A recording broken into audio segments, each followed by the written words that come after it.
Assalamualaikum warahmatullahi wabarakatuh.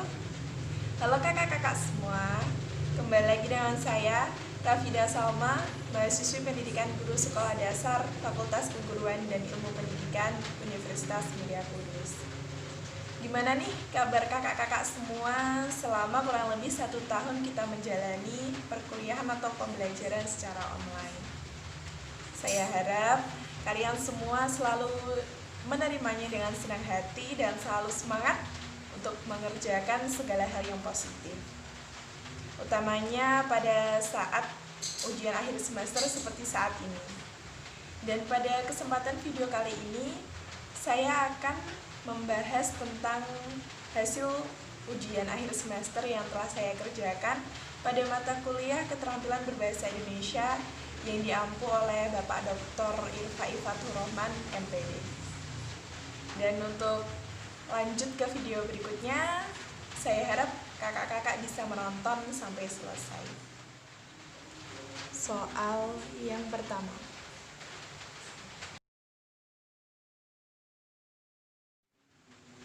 Nah, pada soal yang pertama ini, saya rasa kakak-kakak sudah tidak asing lagi dengan kata dongeng. Bagi sebagian orang tua, mungkin ketika anaknya kecil, dongeng menjadi salah satu favorit bagi anaknya menjelang tidur. Dan tidak dapat dipungkiri, bisa tidak bisa orang tua mau dan gak mau pasti akan mendongengi anaknya.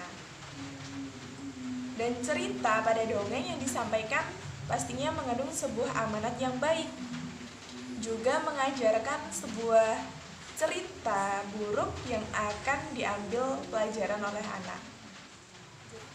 Tidak hanya terdapat pada orang tua selama di rumah, mendongeng pun menjadi salah satu pembelajaran yang sangat disukai oleh siswa.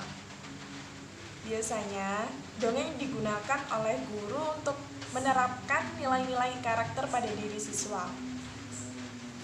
Selain itu, dongeng juga dapat digunakan untuk merangsang atau menstimulasi perkembangan anak.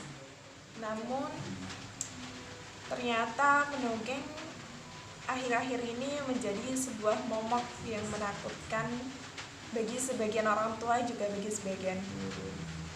Hal ini disebabkan karena kurangnya pemahaman teknik-teknik dalam mendongeng. Oleh karena itu, pada video di awal ini, saya akan membahas tentang teknik-teknik mendongeng yang lebih tepatnya untuk anak usia kelas rendah di sekolah dasar.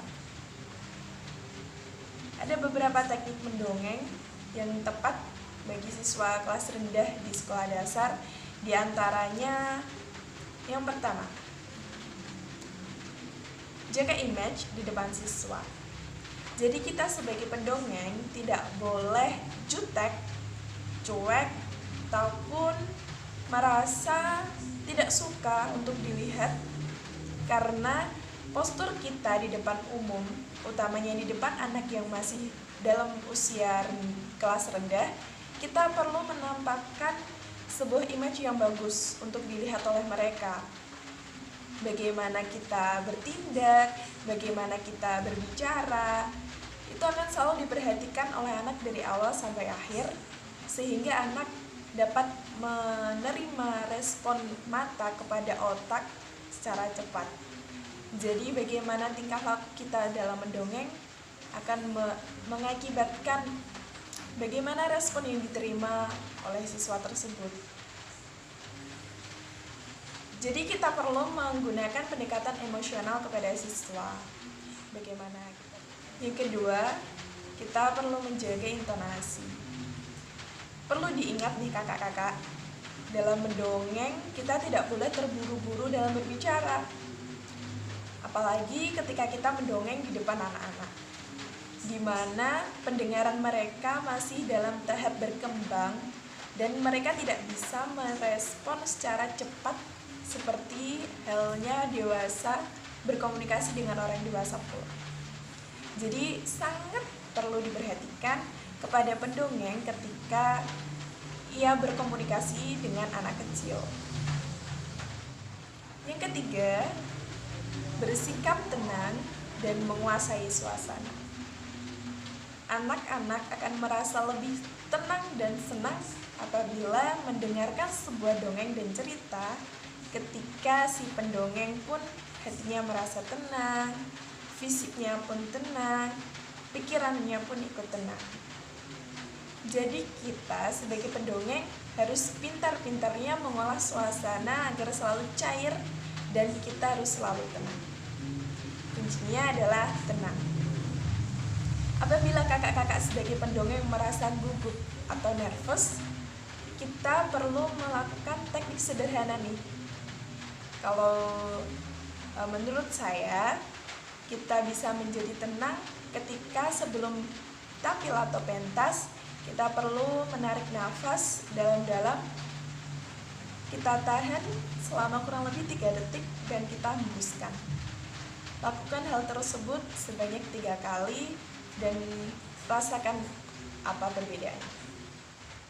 Yang keempat, mulailah mendongeng dengan suara yang lantang dan keras namun meyakinkan.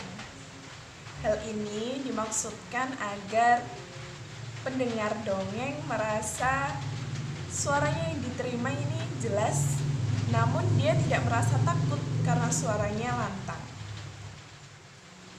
Yang kelima, lakukan setiap adegan dengan sungguh-sungguh dan penuh penghayatan.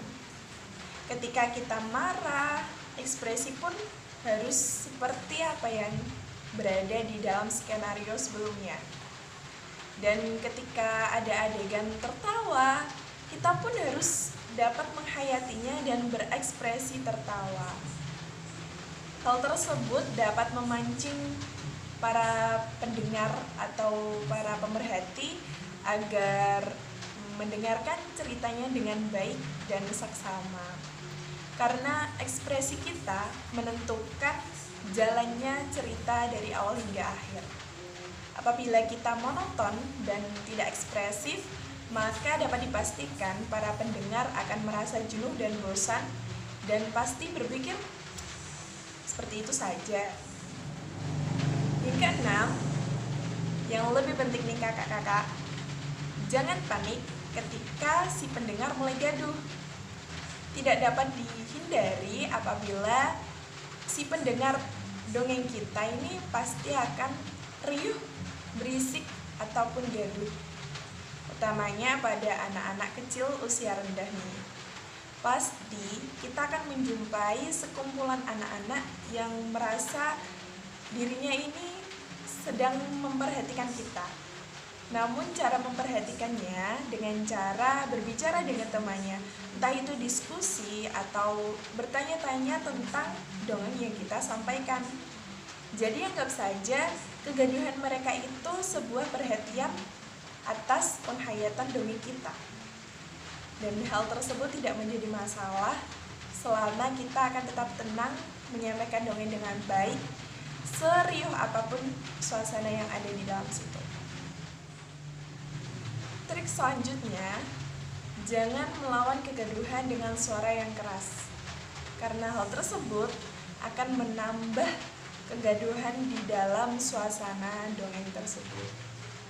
Diingat ya kakak-kakak, anak kecil sangat tidak suka apabila dia mendengar suara yang keras dan merasa hatinya ini sedang dimarahi. Jadi kita sangat perlu menjaga lisan kita dan seperti halnya tadi, tidak boleh panik ketika pendengar mulai gaduh. Tetap tenang, slow, dan hadapi dengan baik. Trik yang terakhir, buatlah ending cerita yang sangat menyenangkan hingga membuat para pendengar merasa terkesan. Mereka akan selalu mengingat-ingat ceritanya berakhir dengan baik, meskipun sad ending. Kita harus membuat cerita tersebut menjadi cerita yang sangat menyenangkan.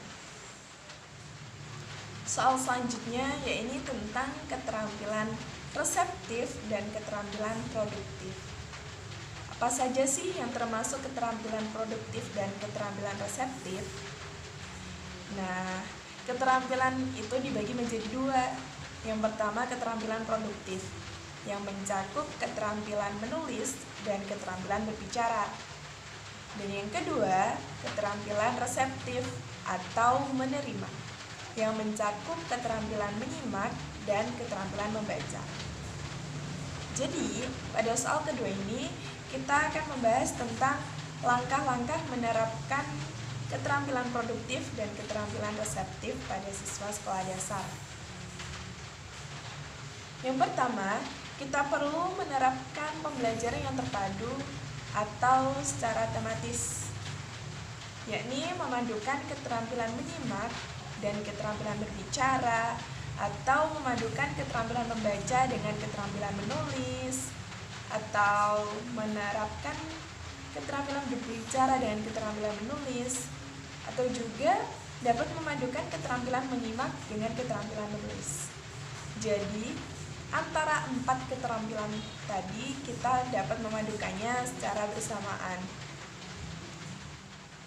Nah, pada soal yang ketiga ini, saya akan membahas sebuah langkah atau sebuah cara menurut saya pribadi tentang bagaimana sih kita menerapkan atau menjelaskan kepada siswa di kelas tinggi utamanya tentang wacana deskriptif, wacana persuasif, wacana naratif, dan wacana argumentatif.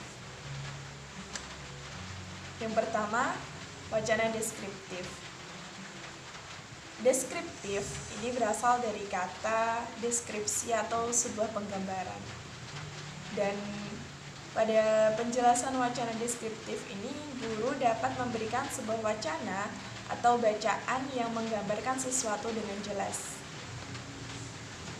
Namun, guru perlu dan sangat diperlukan menjelaskan secara detailnya sehingga siswa dapat dengan mudah mempunyai gambaran yang sama dan objek yang digambarkan oleh guru yang telah menjelaskan tadi. Yang kedua, wacana persuasif. Persuasif ini kata kuncinya adalah sebuah ajakan.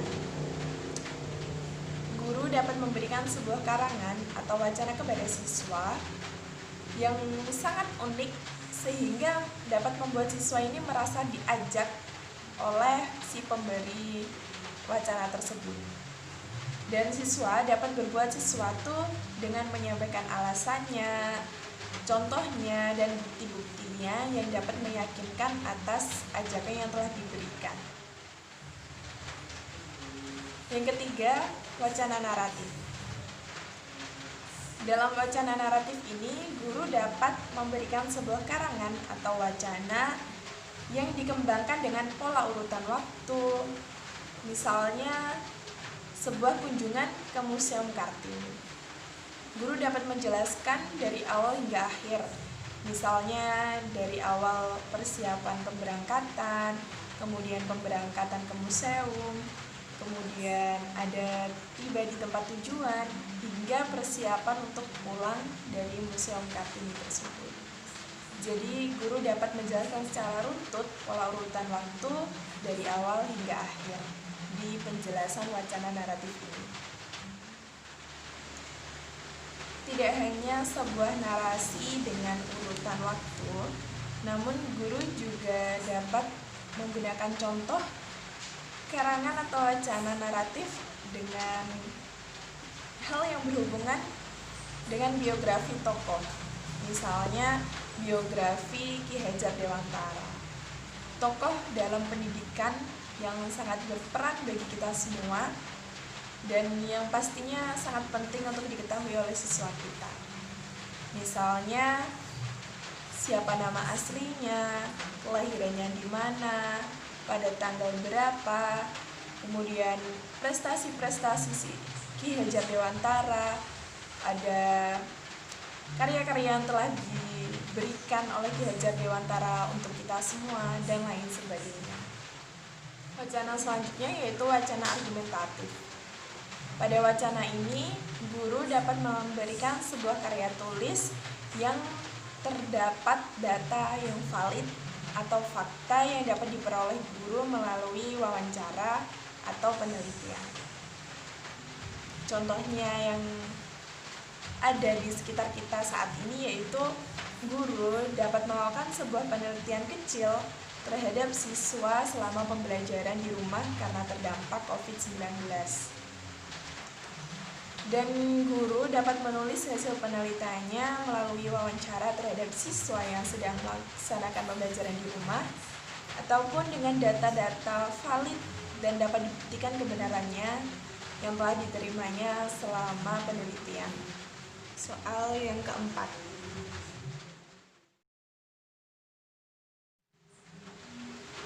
Menurut Casper, seorang tokoh pada karya di tahun 1990, bahasa adalah alat komunikasi yang digunakan manusia untuk saling berkomunikasi. Dan salah satu tujuan berkomunikasi adalah untuk belajar bagaimana berperilaku santun secara linguistik. Oleh karena itu, ketika berkomunikasi sangat diperlukan kesantunan dalam berbahasa. Tujuannya apa sih? Tujuan dari kesantunan berbahasa ini guna menghindari sebuah konflik yang dapat menciptakan perselisihan atau perpecahan antara si pemberi informasi dan si penerima informasi. Seperti yang diungkapkan oleh Kadar dan Mills, bahwa kesantunanlah yang membedakan antara manusia beradab dengan manusia yang barbar. Jadi kesantunan ini menjadi hal pokok yang harus dimiliki oleh setiap individu. Sedangkan Watts mengatakan bahwa kesantunan adalah alat untuk menciptakan dan menjaga struktur masyarakat yang hierarki dan elitis, juga digunakan sebagai alat untuk mempertahankan perbedaan-perbedaan yang ada di masyarakat. Namun, sebelum berkomunikasi, kita perlu memperhatikan kesantunan berbahasa. Di antaranya yaitu memilah dan memilih kata atau kalimat yang akan kita gunakan. Jadi kita tidak boleh sembarang mengucapkan sebuah kata atau kalimat yang dapat menyakiti hati si penerima informasi. Selain itu, kita perlu memperhatikan sebuah strategi dalam berkomunikasi dan hindari pertuturan yang dapat mengganggu si pendengar. Misalnya, kita mengucapkan kata-kata jorok yang dapat membuat pendengar ini merasa terganggu dan jijik dengan perkataan yang telah kita ucapkan tadi. Soal yang kelima. Di kalangan pelajar dan pendidik, tentunya sangat sering kita mendengar pembelajaran kontekstual dan pembelajaran tekstual. Lalu, apa sih itu pembelajaran tekstual dan kontekstual? Nah, pada soal kali ini, saya akan menjelaskan pembelajaran kontekstual dan pembelajaran tekstual menurut hasil analisis saya.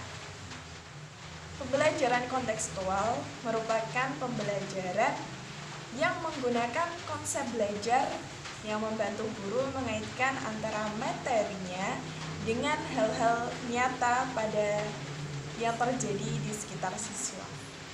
Jadi siswa tidak terpacu pada sebuah materi yang ada di buku atau di bahan ajar lainnya, melainkan guru juga memberikan contoh-contoh secara konteks atau secara faktual dan nyata yang sedang terjadi di sekitar siswa.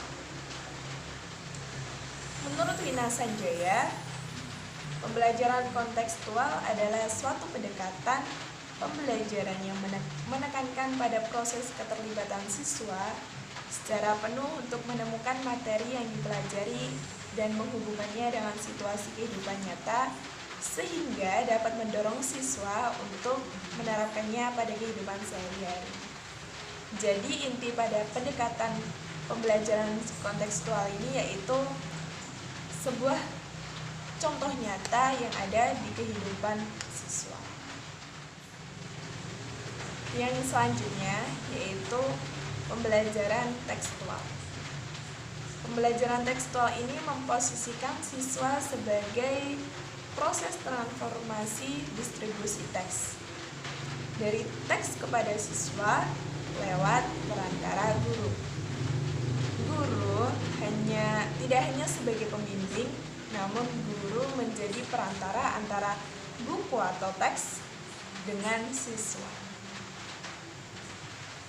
Kelemahan dari pembelajaran tekstual ini adalah bertolak dari kebenaran teks. Dalam artian, kebenaran teks ini sifatnya sangat sementara. Kadang benar, esoknya berubah lagi, esoknya pun berubah lagi, dan dapat membuat kebenaran ini perlu dipertanyakan. Sebab, berbeda dengan pembelajaran yang kontekstual, siswa ini hanya terpatok pada sebuah teks yang membuatnya tidak bisa berpikir secara faktual atau konsep yang ada di sekitar mereka. Soal yang keenam. Setuju atau tidak ketika dalam pembelajaran kegiatan menyimak, kalian sebagai guru perlu menerapkan sebuah media, baik media tradisional ataupun media teknologi di masa sekarang. Kedua media tersebut sama-sama baik dan sama-sama memiliki kelebihan. Salah satunya, media tradisional dapat kita gunakan dalam kegiatan menyimak menggunakan sebuah media wayang yang dapat kita terapkan pada sebuah cerita atau pertunjukan wayang kulit sederhana di dalam kelas. Atau kita juga dapat menerapkan media teknologi seperti di masa modern sekarang ini menggunakan media audiovisual, di mana media yang kita sampaikan untuk kegiatan menyimak dapat berupa video animasi yang ditayangkan di depan siswa dan siswanya pun menyimak dengan baik video tersebut. Soal ketujuh. Menurut Aftaruddin, membaca puisi merupakan sebuah perbuatan menyampaikan hasil-hasil sastra atau puisi dengan bahasa lisan. Namun, dalam membaca puisi ini tentu saja tidak boleh sembarangan, karena puisi penuh sekali dengan penghayatan yang tentu saja sangat bisa dinikmati oleh pendengar apabila kita dapat menerapkan teknik-teknik membaca puisi dengan baik. Apa saja sih teknik-teknik membaca puisi? Yuk kita ulas. Yang pertama ada vokal dan intonasi. Dalam membaca puisi, usahakan suara kita ketika melafalkan huruf vokal A, I, U, E, O sangat jelas. Kita perlu melafalkannya dengan baik dan tidak boleh samar-samar. Karena pada saat kita menggunakan nada atau intonasi yang sesuai dengan kata dalam puisi, maka intonasi tersebut akan mempengaruhi pada arti sebuah kata dalam puisi. Yang kedua, ada jeda dan tempo. Dalam membaca puisi, kita tentu harus mengatur tempat singgah pembacaan atau yang disebut dengan jeda yang tepat pada suatu kalimat, sehingga tidak dapat memotong kalimat tersebut di bagian kata yang sifatnya merupakan satu arti atau satu pengertian. Dan selain jeda, pengaturan cepat lambat tempo juga mempengaruhi isi suatu kalimat. Kalimat-kalimat puisi yang dialunkan pun akan terasa merdu apabila tempo ini kita atur dengan baik.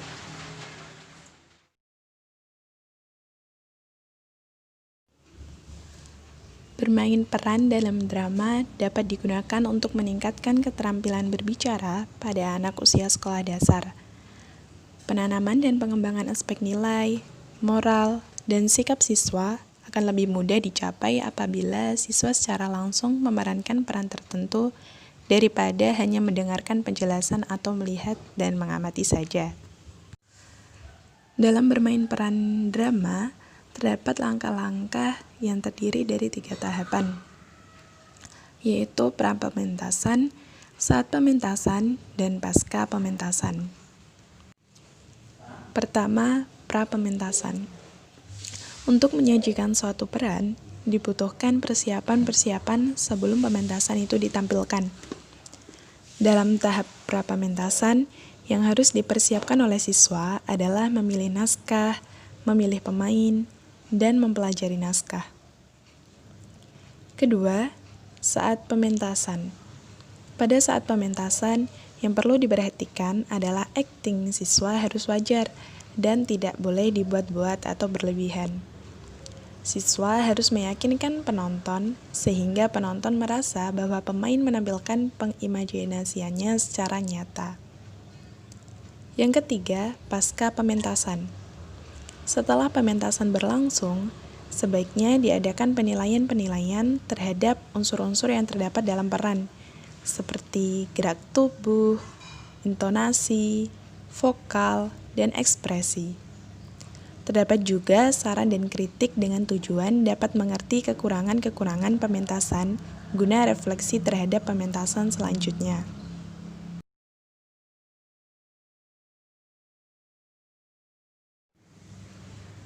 Pembelajaran keterampilan berbicara tampaknya di masa sekarang masih menjadi pembelajaran yang sangat jauh dari target yang telah ditentukan.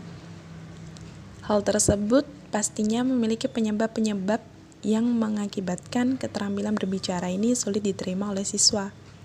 Salah satunya, motivasi siswa yang sangat rendah, kebiasaan belajar keterampilan berbicara kurang baik, penguasaan komponen kebahasaan masih sangat rendah, sikap mental siswa yang masih kurang, dan interaksi antara guru dan siswa masih terbatas.